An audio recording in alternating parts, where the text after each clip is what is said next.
I know. You already know how to look up words in a dictionary, and I'll try not to repeat what you already know. But I've discovered that students aren't always aware of everything they need to know, which is why I'm making this introduction. The first thing you need to know is that every electronic dictionary, just like its printed counterpart, will have two kinds of information. One kind of information is the word list. That's the dictionary part with the spellings and the definitions and so on. The other part is called the front matter. It's called front matter because in a print dictionary, it would be located on the pages in the front. Usually, the front matter includes information like what do the abbreviations mean, how are the meanings organized, and so on. This dictionary has front matter here in the table of contents, which you can get to from the Features menu. So let's look up a word. I'm going to look up the word nap.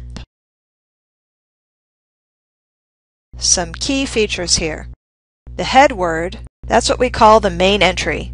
This is what would be in boldface in the left margin in a print dictionary, and it's what the entry would be alphabetized under. The pronunciation of the word is given here. Now be aware that most dictionaries, including this one, do not use the IPA characters we're learning in this class. For one thing, many dictionaries were developed before the IPA, so they've developed their own pronunciation symbols. For another thing, many people don't know how to use the IPA anyway. So dictionaries like to use their own systems that they think are easier. Even if you find another dictionary that uses IPA symbols, that dictionary might use the symbols slightly differently than we do, or it might list pronunciations from other English-speaking countries such as England or Canada. So never think that you can just copy-paste from a dictionary into your transcription homework. However, you can use the dictionary transcription to determine how the word is supposed to be pronounced, and then transcribe that correct pronunciation in IPA. You can hear the word pronounced by clicking the link. It downloads from the internet, so it sometimes takes a little while. Or you can figure out what the pronunciation symbols mean, and then transliterate those symbols into IPA symbols.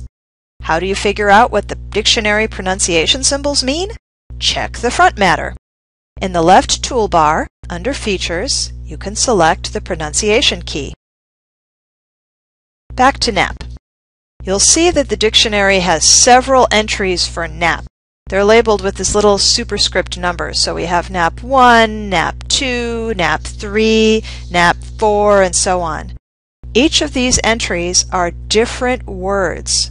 They're different unrelated words that just happen to look and sound the same. So for example, nap 1 ultimately comes from the Old English hnapian, but nap 2 comes from the Middle Dutch word for tablecloth, nap 3 comes from the French word for cover, and so on. Inside each entry, you can see the different meanings for that word. These meanings are called senses in dictionary jargon.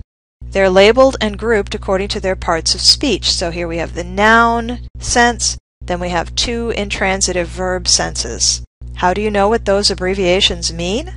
Check the front matter. How do you know what order the senses are listed in? Check the front matter. Click Features, browse Table of Contents, and then Guide to the Dictionary.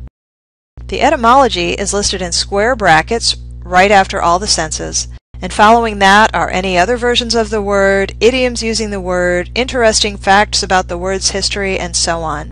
Note that this information can vary from dictionary to dictionary, depending on what that dictionary's researchers have concluded.